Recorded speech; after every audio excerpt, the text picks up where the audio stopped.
Túnel de viento, túnel del tiempo. Agradecido por tu presencia, te doy la bienvenida. Entiendo que puede existir una analogía entre ambos túneles, el de viento y el del tiempo. ¿Por qué no? Millones de años antes de que nosotros comenzáramos a deambular por este planeta, ya soplaba el viento. Y seguramente esto seguirá ocurriendo hasta el fin de los tiempos. Puede ser tanto una terrible tempestad que podría descuartizarte, como también una hermosa brisa que te acaricia la cara con la ternura de un ser querido. El hombre ha sabido aprovechar el viento para comer, producir y hasta para descubrir nuevos mundos. Esta es una breve saga histórico-técnica referido a la utilidad que se le ha dado al viento en los grandes premios y la Fórmula 1, que desde sus comienzos nos llevará hasta sus primeras aplicaciones en el deporte motor para finalmente llegar a los impresionantes túneles de viento y también túneles de agua o aceite que hoy utiliza la Fórmula 1. Comencemos. Seguramente sabrás lo que es un túnel de viento y su significancia en el automovilismo deportivo todo. Y si para alguien no es así, estoy aquí para explicarlo. Para recrear las condiciones requeridas, un túnel de viento cuenta prioritariamente con una gigantesca turbina que introduce aire acelerado en un receptáculo, que alberga la maqueta de un monoplaza, recreando además, por medio de distintos y numerosos dispositivos, la velocidad de los flujos de aire, las turbulencias que pueden despedir otros monoplazas, el viento aplicado en diferentes direcciones, condiciones de humedad, temperatura, etc. Y por último, también se recrea la pista, ya que la superficie donde está apoyado el modelo se desliza por un sistema de rodillos, contando no solo con ondulaciones, sino con diferentes tipos de abrasividad. Los túneles de viento que utiliza la Fórmula 1 son denominados como de circuito cerrado, con turbinas de flujo axial. Sobre el tema que nos ocupa, Isaac Newton, nacido antes de mediados del siglo XVII, describió resistencia, forma, orientación de un objeto y su relación con la velocidad del aire. Benjamin Robbins, aproximadamente a un siglo del nacimiento de Newton, comprobó que lo de don Isaac no era para nada exacto y lo hizo por medio de un aparato mecánico. Pero fue recién a principios del siglo XIX cuando el denominado padre de la aerodinámica, George Seeley, comprobó la dinámica de fluidos a través de un experimento. Había inventado un aparato llamado brazo giratorio, un elemento simple. Veamos su propio bosquejo. Compuesto por unas poleas con peso que hacían girar un brazo horizontal a través de un eje vertical, todo soportado por un trípode, y que en el extremo del brazo había una delgada placa rectangular, la cual hacía girar. Cuando inclinó la placa unos pocos grados, comprobó que el brazo, mientras giraba, se elevaba. Había nacido la llamada aerodinámica. Por esas épocas nacían otros tres personajes importantes, contemporáneos entre sí. Samuel Langley, Hiram Maxim y Otto Lilienthal, quienes probaron exhaustivamente el brazo giratorio de Seeley y de cuyas anotaciones y registros se llegaría ahora sí a la creación del túnel de viento. En 1871, un autodidacta llamado Francis Wenham crea el primer túnel de viento, impulsado por una turbina a vapor. Túnel de viento posterior al de Wenham.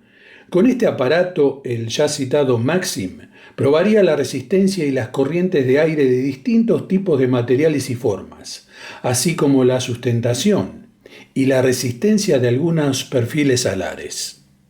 Con el correr de los años, y no queriendo ser injusto, hubo muchos otros que también lo recrearon y además fueron perfeccionándolo, como Browning, Phillips, Tsiolkovsky, Prandtl, Orville y Wilbur Wright, Rjabuzinski, Mach y Saija. Túnel de viento de los célebres estadounidenses hermanos Wright. Imagen de 1904. El ingeniero alemán Ludwig Prandtl, quien a través de este aparato comprobó la existencia de la capa límite. Hasta que llegamos a Eiffel. Sí, Alexandre Gustave Eiffel, célebre por su Torre de París.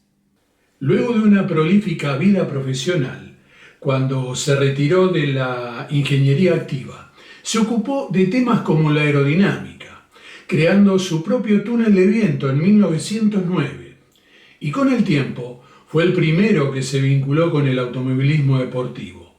Hasta ese momento, las formas aerodinámicas, que las había y eran varias, tanto de máquinas de grandes premios y sobre todo de caza-récords, se guiaban por la intuición, bajo formas de proyectil, de embarcación, de gota, etc. Fue Armand Peugeot quien establece un vínculo con Eiffel. Resultó entonces que la tecnología del túnel de viento, todavía en desarrollo, accedió al automovilismo deportivo y más precisamente en los grandes premios, gracias a la pionera dupla Eiffel-Peugeot. Y así fue como nació el primer diseño con influencia de un túnel de viento. Este fue el biplaza Peugeot que recibió dicho tratamiento aerodinámico. Su parte inferior y toda la parte posterior del mismo tiene una proyección continua, progresiva, con un remate agudo, no sin antes carenar con un domo la rueda de auxilio, con el objetivo de no crear turbulencias. Así entonces, el Peugeot L76 de 1913 y derivados, como el L45 por ejemplo, que comenzó a proyectarse sobre finales de 1912, fue obra del genial diseñador Ernst Henry, siendo equipado con grandes adelantos motorísticos, como por ejemplo, y hablando puntualmente de los grandes premios, el doble árbol de levas a la cabeza, u otras novedosas soluciones para la categoría, como las tuercas mariposa para sujetar las ruedas, tuerca central para extraer la rueda, con dos aletas, previamente montadas en el Blitzen-Benz caza-récord, que además montaba llantas con lentículas. También en el Fiat 804 de 1922 aparece un diseño en el cual se trabajó sobre túnel de viento y es nuevamente el sector trasero el que más cambios adquiere. Si bien la solución provino de Fiat Aviazione, no cualquiera tenía un respaldo semejante. El numeroso y formidable equipo de diseño estaba comandado por el gran Vittorio Iano. Desde ese momento y hasta avanzada la década siguiente, la fisonomía de las máquinas de grandes premios se ajustarían a ese angostamiento del chasis desde la parte delantera, con un radiador alto y ceñido, que priorizaba los laterales para facilitar la circulación de aire, propio de los diseños de los aviones de combate contemporáneos. Pero para la gran mayoría, la aerodinámica en los grandes premios era un tema alternativo. Lo primordial era lo motorístico y lo mecánico en general, y siguió siendo así hasta muchos años después, y salvando muy honrosas excepciones, esto se prolongó hasta la aparición de los monoplazas, bien a comienzos de la década del 30. Esto fue algo que motivó a los diseñadores el comenzar a darle a lo aerodinámico la misma importancia que a otros aspectos técnicos. Como vemos en estas imágenes, los métodos que se utilizaban sobre las superficies eran las líneas de flujos de humo, las hebras de lana alineadas con la dirección del viento, un flujo que era una mezcla de tiza y aceite que marcaba patrones, y hasta la estrioscopía, un proceso óptico para fotografiar la densidad de un fluido. Edmund Rumpler fue el primero que introdujo un auto real y no a escala dentro de un túnel de viento a principios de los años 20. Tan precursor resultaba este modelo, que fue utilizado masivamente para la película futurista, Metrópolis. Aquí un afiche de dicho film, realizado en 1927. Estos resultados en túnel de viento permitieron que su homónimo Tropfenwagen GP, que fuera la primera máquina que en un gran premio montara el motor detrás del habitáculo, y creado por el mismo Rumpler, más Hans Niebel, Willy Valve y Ferdinand Porsche, se pudiera presentar a correr en 1923. Vale la pena citar que en 1928, en el túnel de viento de Francia, René Prévost utiliza y prueba un modelo a escala, el Prévost GP, el primero que estaba equipado con un perfil alar negativo en toda la parte inferior. En esto tuvo mucho que ver el Art Deco, un movimiento en el diseño artístico arquitectónico general de aplicación masiva desde esas épocas hasta el comienzo de la Segunda Guerra Mundial, tanto sea para darle forma a medios de transporte por mar, aire y tierra, como también para edificaciones de todo tipo, muebles, electrodomésticos, etc. También llegando al deporte motor, el cual no estuvo ajeno. Como las formas de este P-Wagen, proyectado por Porsche en el año 32, descendiente directo del Benz Tropfenwagen y también ancestro directo de los Auto Union de Gran Premio, que fueron apareciendo en dicha década. Otro resultado del túnel de viento, aunque bajo la variante más tradicional del motor delantero. Aquí, el Mercedes-Benz SSKL de Manfred von Brochitsch, ya utilizado en 1932.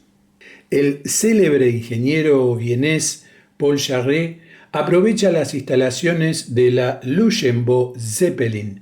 Esto impulsa la utilización masiva del diseño de autos en túnel de viento.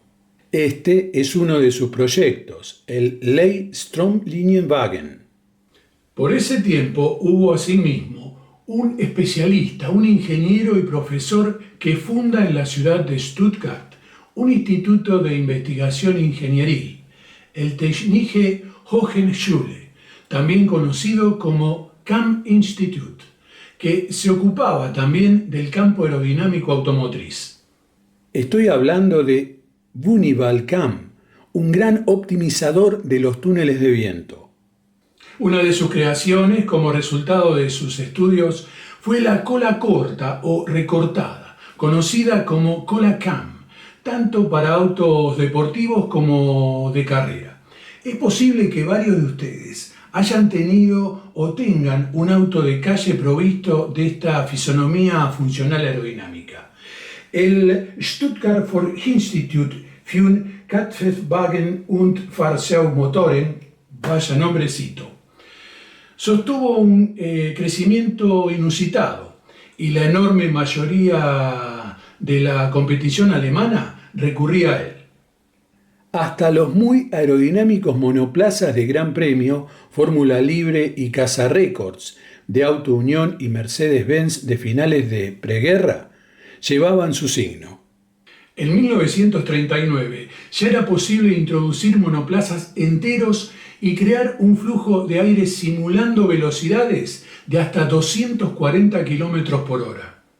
Todo fue en base a este túnel de viento de Adlershof, utilizado por la aviación de combate alemana antes de mediados de los 30 y durante la contienda, que fuera destruido por los bombardeos aliados, pero se lo reconstruyó luego.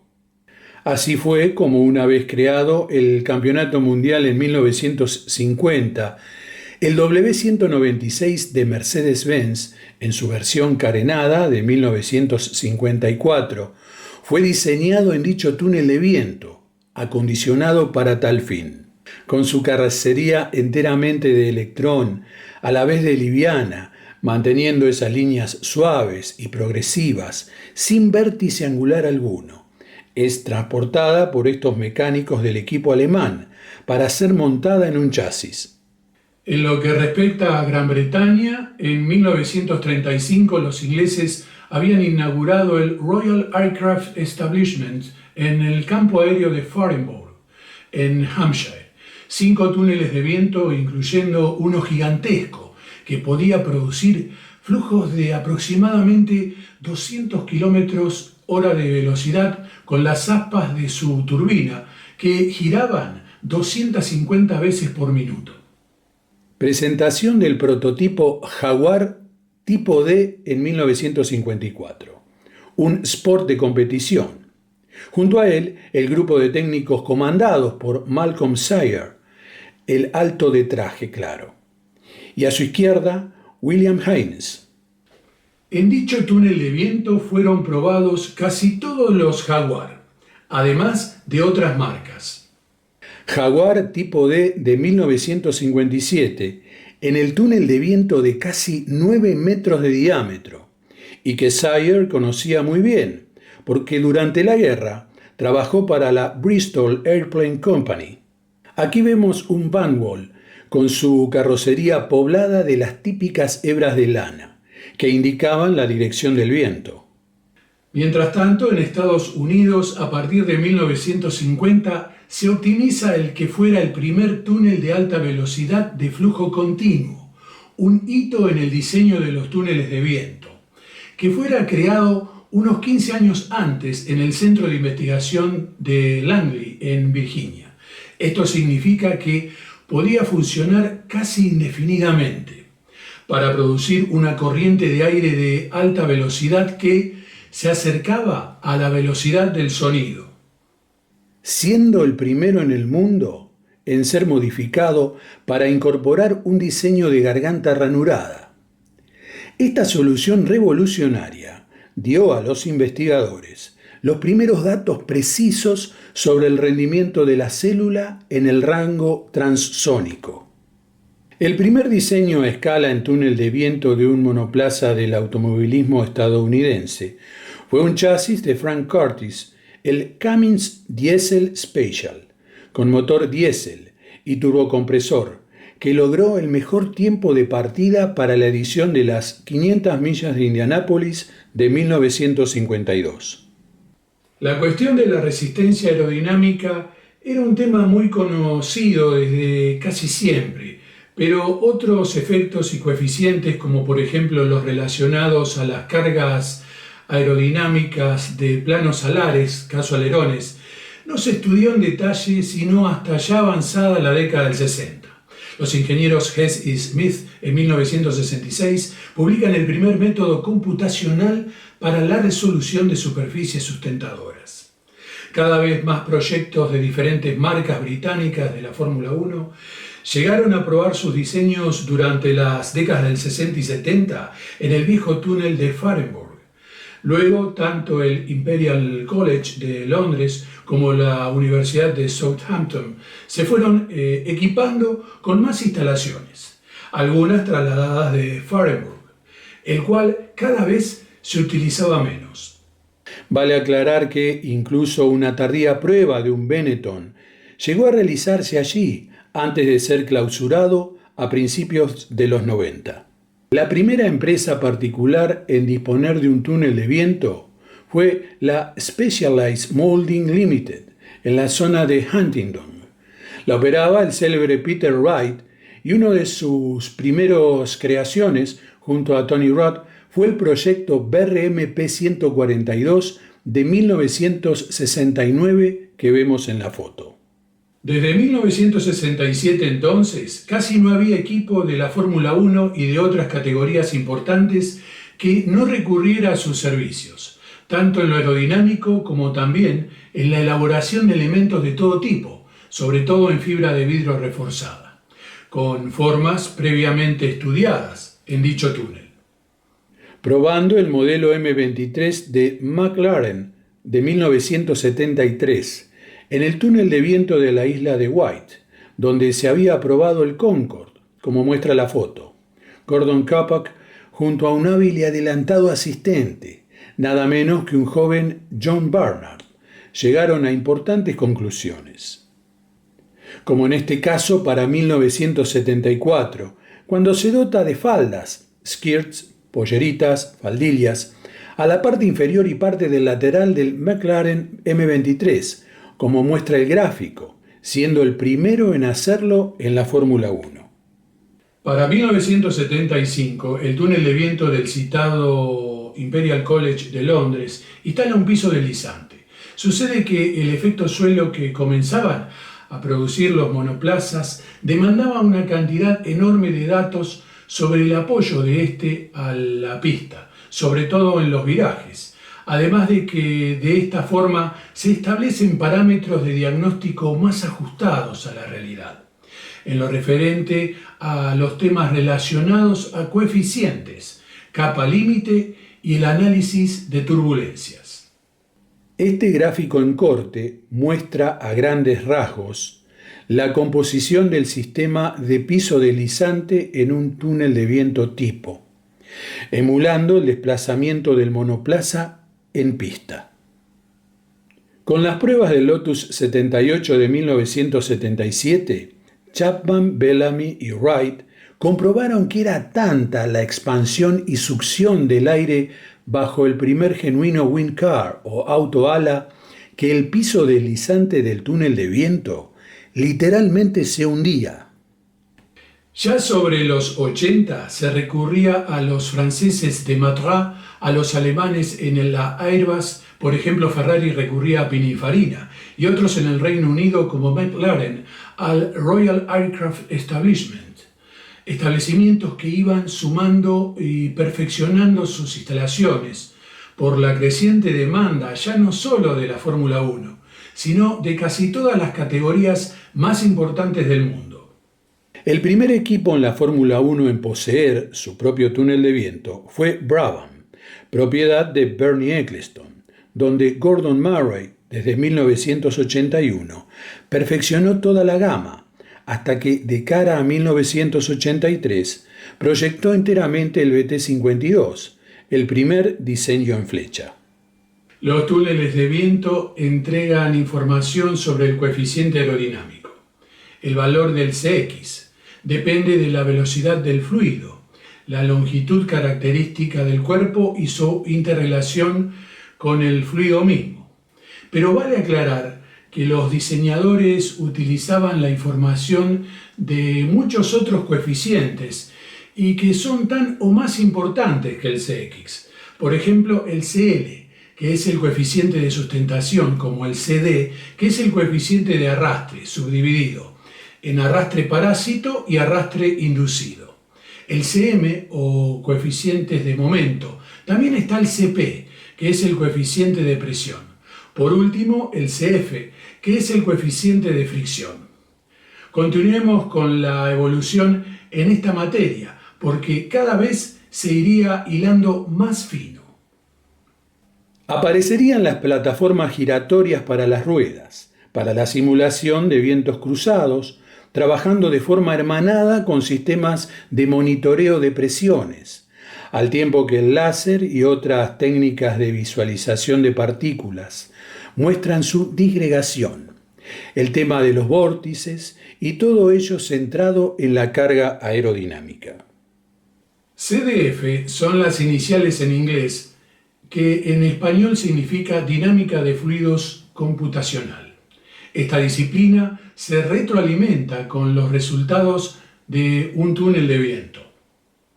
En 1997, con el financiamiento de Ford, el ingeniero Alan Jenkins, del equipo de los Stewart, padre e hijo, y secundado por la dupla de técnicos Hamidi y Fleming, diseña por primera vez un monoplaza de la categoría que llegó a correr grandes premios de forma íntegra por medio del CDF.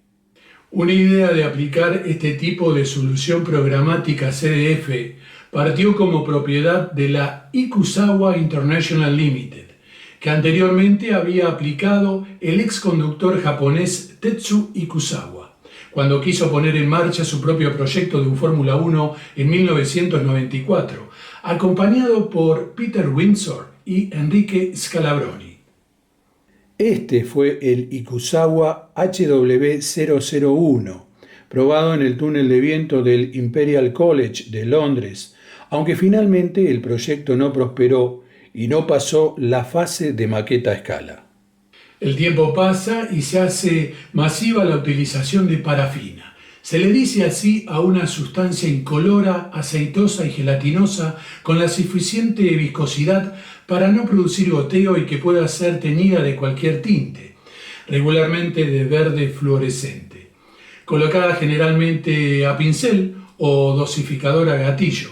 Los aerodinamicistas la utilizan hace mucho tiempo en los túneles de viento, como testigo del paso de flujo de aire acelerado por cualquier parte del monoplaza, ya que se desliza y deja una estela demarcatoria, modelada por el mismo aire.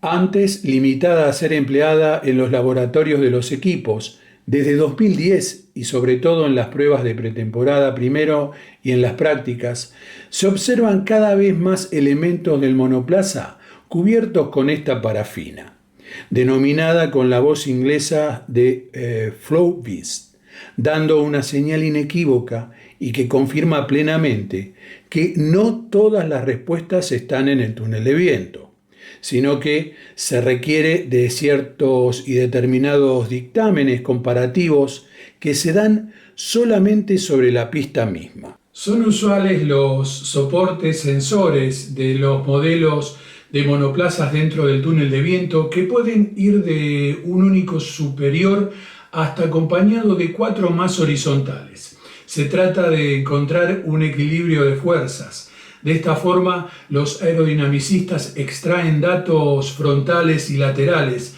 sobre arrastre, elevaciones, cabeceo, rebote, angulaciones, coeficientes, etc. Los citados soportes tienen perfil alar para interferir lo mínimo posible sobre el modelo y mitigar cualquier turbulencia indeseada. Turbulencias como los vórtices o pequeños remolinos que son complicados de detectar. Actualmente los túneles de viento utilizan radares de efecto Doppler que detectan hasta la más mínima perturbación en el aire o cámaras de alta velocidad con luz estroboscópica combinada. Túnel de viento de última generación que utiliza el equipo McLaren. Todo lo referente a lo que tenga que ver con las mediciones, cálculos y sondeos pasaron a ser una materia en sí misma, porque interviene una gran cantidad de instrumentos, incluidos los que verifican resultados en 3D. Imponentes instalaciones que evidencia la estructura edilicia exterior de un túnel de viento. Pero en los últimos años se ha estado invirtiendo el principio del túnel de viento, es decir, funcionando de manera opuesta a un túnel de viento convencional. O sea, en vez de que el monoplaza esté estático y el viento lo sople, ahora se ensaya con un monoplaza avanzando a determinadas velocidades en el interior de un túnel propiamente dicho. El equipo Ganassi durante el año 2004 fue descubierto haciendo pruebas propuestas por Dallara dentro de un extenso túnel en Pensilvania, un conducto ferroviario en desuso llamado Lauren Hill, el cual fue secretamente acondicionado. Mide aproximadamente 1,5 kilómetros de largo y el monoplaza puede acelerar libremente sobre un trayecto no menor al medio kilómetro para ser analizado aerodinámicamente. En cada extremo hay una plataforma que gira el monoplaza para que regrese casi sin pérdida de tiempo. Recientemente se ha concluido la obra de uno de similares características en Inglaterra, no muy lejos de Northampton, obra de la empresa Total Sim. Se trata de un túnel ferroviario, inaugurado en 1897, que une las aldeas de Carwelton y Upper Catesby. Abandonado, fue transformado en un parque tecnológico que alberga este túnel de viento único en Europa. El inversor Aero Research Partners recompuso la obra con unos 30 millones de ladrillos y sus medidas son de poco menos de 3 kilómetros de extensión y unos 8 metros de ancho por aproximadamente otros 8 metros de altura. También existe el túnel de agua o aceite. Es más viscoso y denso que los túneles de viento. Además, la hidrodinámica está emparentada con la aerodinámica. Y es por eso que algunos resultados en los túneles de viento comparados con los de agua o aceite son análogos y perfectamente aplicables entre sí, ya que en la mecánica de fluidos dichos fenómenos son materia de estudio constante y de consulta por la evolución misma en la materia. Imagen que grafica un ejemplo concreto del efecto generado en el medio líquido por un cuerpo cuando lo surca en su avance. Los equipos de Fórmula 1 vienen utilizando esta aparatología desde hace algunos años, sobre todo porque la inyección de colorante de contraste pasa por la maqueta, que está introducida en el líquido que circula. Llegamos al final. Y como se puede comprobar, el tema del universo de la aerodinámica aplicada es insondable y a menudo muta, creando constantes innovaciones. Y lo apasionante de todo esto es que nadie sabe cuál será el próximo acontecimiento en la materia.